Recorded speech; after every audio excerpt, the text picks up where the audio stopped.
Guys, welcome to my YouTube channel once again. आज हम पढ़ेंगे स्टोर लेआउट के बारे में। इससे पहली वीडियो में हम स्टोर डिजाइन के बारे में पढ़ चुके हैं, विच इज पार्ट 1 एंड ये पार्ट 2 है। So let's get started.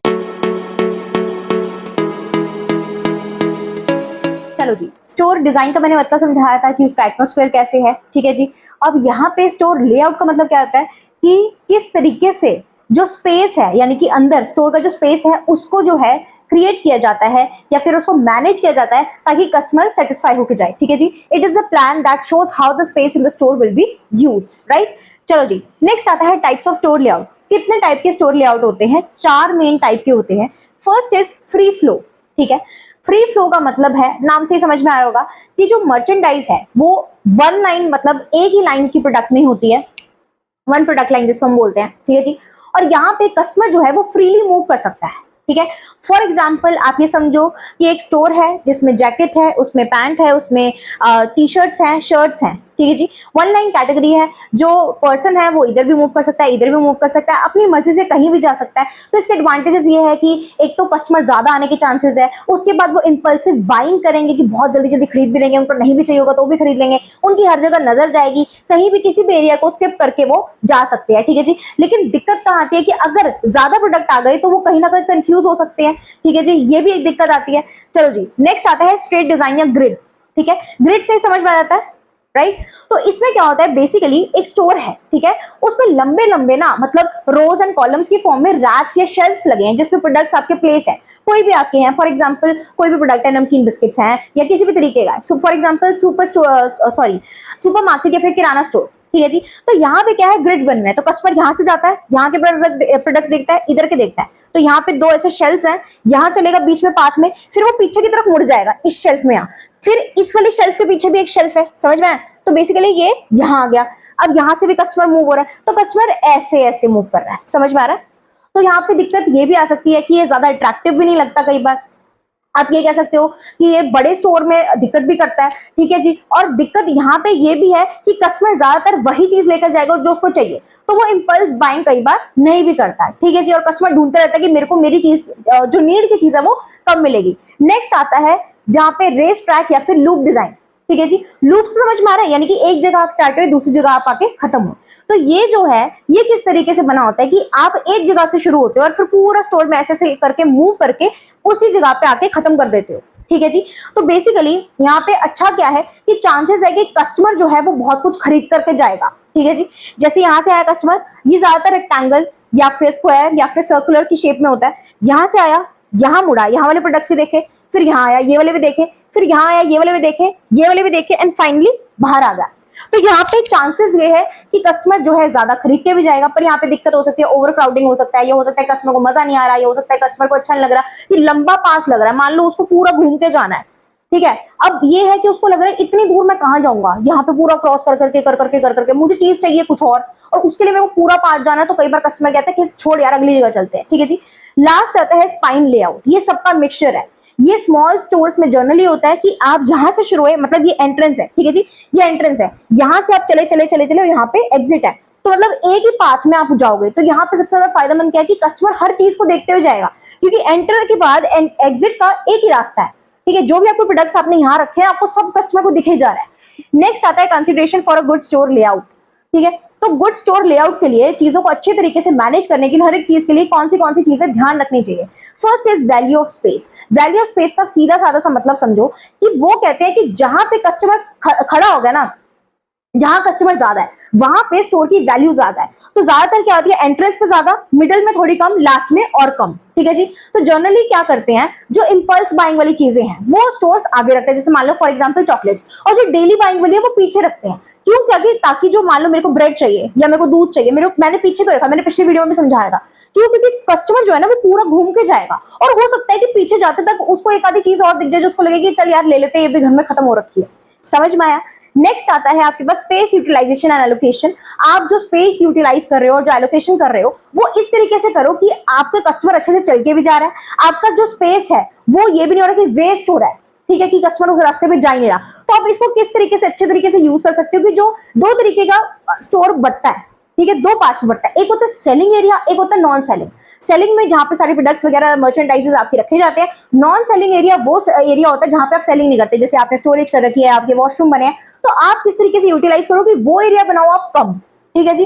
और जो सेलिंग एरिया उसको आप ज्यादा बनाओ ताकि आपका यूटिलाइजेशन अच्छा हो, आपके जो कस्टमर ज्यादा है, आपकी सेल्स बढ़े और आप अपने जो है प्रोडक्ट्स भी अच्छी तरीके से मैनेज कर पाओ। नेक्स्ट आता है स्टोरेज ऑफ स्टॉक। जो स्टोरेज है स्टॉक की, यानी कि जहां पे भी आप सामान रख रहे हो वो पास में होना चाहिए, शेल्फ के पास होना चाहिए, और इस तरीके से होना चाहिए कि आपको सब पता है कि कौन सी आइटम कहां पड़ी है, ठीक है, कितने आइटम्स ऐसी है जो खत्म होने वाली है, ताकि आपको ये समझ में आ जाए अच्छा ये आइटम खत्म होगी, ये ना इस जगह पड़ी है, वहां से लेकर आनी है और ये शेल्फ में दोबारा से रीस्टॉक करना है। तो जो स्टॉक है ना, जिस तरीके से आप उसको स्टोर कर रहे हो, तो आपको सब पता होना चाहिए कौन सी चीज कहाँ है, कब खत्म हो रही है, कब कैसे लेकर आनी है, कैसे नहीं लेकर आनी। Next and last is customer traffic flow. जो कस्टमर का आने जाने का फ्लो है, ठीक है, उसको अगर मैनेज अच्छे से करोगे तो ही आपका स्टोर लेआउट ढंग का लगेगा। कैसे, कस्टमर आ रहा है, ठीक है, आपने जो एरिया बनाया है, जो पाथ है आपका, उसको आप अच्छे से बनाओ, ठीक है। कस्टमर का फ्लो इस तरीके से होना चाहिए कि कस्टमर परेशान होकर ना जाए कि यार यहाँ पे भीड़ ही बहुत है, ठीक है। तो जो आप पाथ बना रहे हो वो इस तरीके से करोगे, ट्रॉली जो है वो भी बीच में जा सकती है अच्छी तरीके से, सारा कुछ मैनेज करोगे। सिर्फ एक चीज से कुछ नहीं होता, सारी चीजें मैनेज करोगे तो ही आपका लेआउट अच्छा माना जाएगा, ठीक है जी। हे गाइस, मैं आज आपसे एक इन्फॉर्मेशन शेयर करना चाहती हूँ। रिसेंटली मैंने कस्टमाइज टी शर्ट खुद मेटा से ऑर्डर की है एंड बिलीव मी इसकी क्वालिटी बहुत अच्छी है, साथ ही साथ जो लोगो है वो उसका प्रिंट भी बहुत क्लियर है। सो अगर आप भी अपनी कस्टमाइज टी शर्ट मंगवाना चाहते हैं तो आप इनसे कॉन्टैक्ट कर सकते हैं, सारी इन्फॉर्मेशन आपको डिस्क्रिप्शन में मिल जाएगी। नेक्स्ट आता है रिटेल इमेज मिक्स।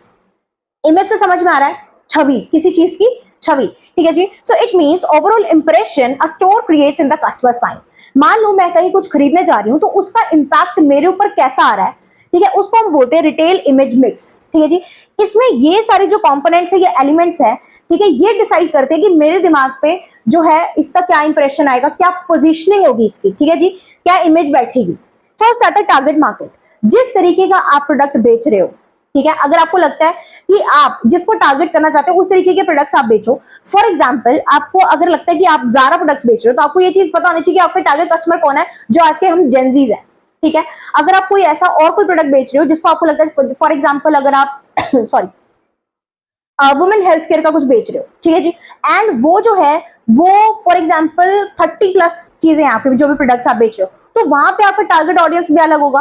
तो डिपेंड करता है कि कौन सा प्रोडक्ट आप बेच रहे हो और उसका इंपैक्ट कस्टमर पे क्या जा रहा है, ठीक है जी। मान लो मैं एक स्टोर में एंटर हुई, मैं एज अ कस्टमर एक स्टोर में गई और मैंने देखा कि मेरे टाइप का कोई प्रोडक्ट यहाँ पे नहीं है, तो मेरे दिमाग में इमेज अलग जाएगी। सिमिलरली एक कस्टमर आएगा जो कि मेरे से बड़ी एज का है, फॉर एग्जांपल एक वुमन आई जो कि 40-45 एज की है, वो उस स्टोर में जा रही है, वो कुछ खरीद के ला रही है, तो उसके दिमाग में इमेज अलग आएगी, ठीक है जी। नेक्स्ट आता है कस्टमर सर्विस। उसको किस तरीके से सर्विस मिलती है, उसको एम्प्लॉयज जो है, स्टाफ है, वो किस तरीके से हैंडल करते हैं, किस तरीके से उसको जैसे हम बोलते हैं कि परचेज बिहेवियर में हेल्प करते हैं, कुछ भी खरीदना है, बताना है, इन्फॉर्मेशन प्रोवाइड करनी है, या आफ्टर सेल सर्विसेज किस तरीके से मिलती है, वो भी डिपेंड करता है कि एक रिटेल स्टोर की इमेज मेरे दिमाग में कैसे जाएगी। फॉर एग्जाम्पल दो स्टोर्स है मेरे आगे, एक में मैं गई, कोई हैंडल करने वाला नहीं है, मैं देख रही हूँ कोई आएगा मेरे से प्रॉब्लम पूछना आएगा, क्या हो गया मैम, कोई प्रॉब्लम है, कुछ है, कोई नहीं आसपास, ठीक है, मैं किसी को कुछ नहीं बता सकती कि क्या दिक्कत आ रही है क्या नहीं।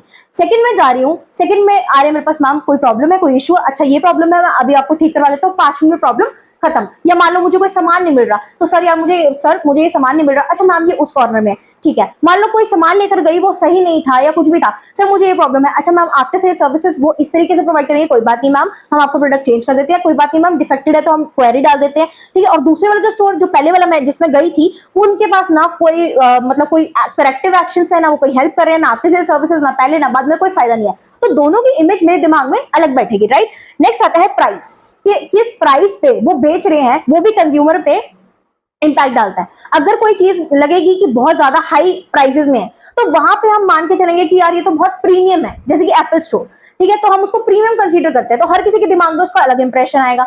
सिमिलरली अगर कोई ऐसा स्टोर है जो कि लो प्राइस में या मीडियम प्राइस में बेच रहा है कोई सामान, जैसे किराना स्टोर, तो वहां पे जो मिडिल क्लास फैमिलीज है उनके दिमाग में अलग इंप्रेशन आएगा, ठीक है जी। नेक्स्ट आता है शॉपिंग एक्सपीरियंस। जो आपको शॉपिंग एक्सपीरियंस रहा है, जब आप अंदर गए, आपने जिस तरीके से सामान खरीदा, लोगों ने आपको हैंडल करा, आपको उसका एम्बियंस अच्छा लगा, आपको लगा कि कोई दिक्कत नहीं आई, आप कंफर्टेबली गए, कंफर्टेबली आप आए, वो एक्सपीरियंस आपके जो स्टोर की इमेज है ना वो इंपैक्ट करेगा, ठीक है। मान लो मुझे अच्छा लगा, मुझे लगा कि क्या यार कुछ तो था नहीं इनके पास, कुछ मांग रही हो तो ये जवाब नहीं दे रहे, तो उसका जो इंप्रेशन आएगा मेरे दिमाग पे वो नेगेटिव आएगा। सिमिलरली अगर मैं कहीं जाऊंगी, मुझे अच्छा लगेगा, कंफर्टेबली मैं जाऊंगी आऊंगी, तो मुझे इंप्रेशन जो मेरे दिमाग में आएगा वो अच्छा आएगा। नेक्स्ट आता है फर्म पोजीशनिंग, किस तरीके से वो अपने अपने प्रोडक्ट्स को, ठीक है, अपनी ब्रांड को मेरे दिमाग में बिठाते हैं। पोजीशनिंग का मतलब होता है वो भी जो है डिपेंड करता है कि उनका इंप्रेशन कैसा आएगा। अगर उन्होंने मेरी हेल्प करी, हर चीज करी, ठीक है, उन्होंने बेस्ट से बेस्ट क्वालिटी मेरे को प्रोवाइड करते, उनकी पोजीशनिंग अच्छी होगी, नहीं करेंगे तो नहीं होगी। नेक्स्ट आता है स्टोर लोकेशन। स्टोर की लोकेशन कहाँ पे है मेरी, मतलब मान लो मैं किसी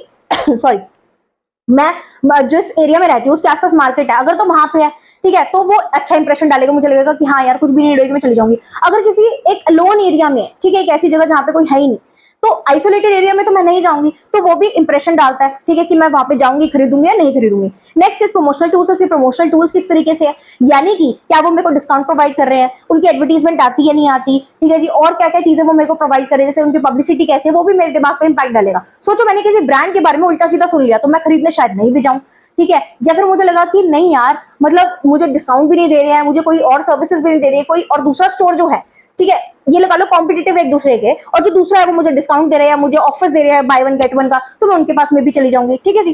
तो एंड लास्ट इज एटमोस्फेयर, कि एम्बियंस कैसा है, ठीक है, जो एटमोस्फेयर है, म्यूजिक कैसे है, लाइटनिंग कैसी है, हर एक चीज इंपैक्ट करती है। अगर मेरे को एटमोस्फेयर अच्छा लगेगा, लाइटनिंग है, कुछ है, डिम लाइटनिंग नहीं है, कोई दिक्कत नहीं है, एसी लगे हुए हैं, हर चीज है, ठीक है, वेंटिलेटर से सब कुछ चीजें हैं, तो मुझे अच्छा लगेगा, मैं दोबारा भी जाऊंगी, ठीक है, उसका इंप्रेशन अच्छा आएगा, नहीं होगा तो नहीं लगेगा, ठीक है जी। आई होप आपको अच्छे से समझ में आएगा। कोई भी प्रॉब्लम हो तो कमेंट भी down, like share and subscribe my channel. जय श्री राम।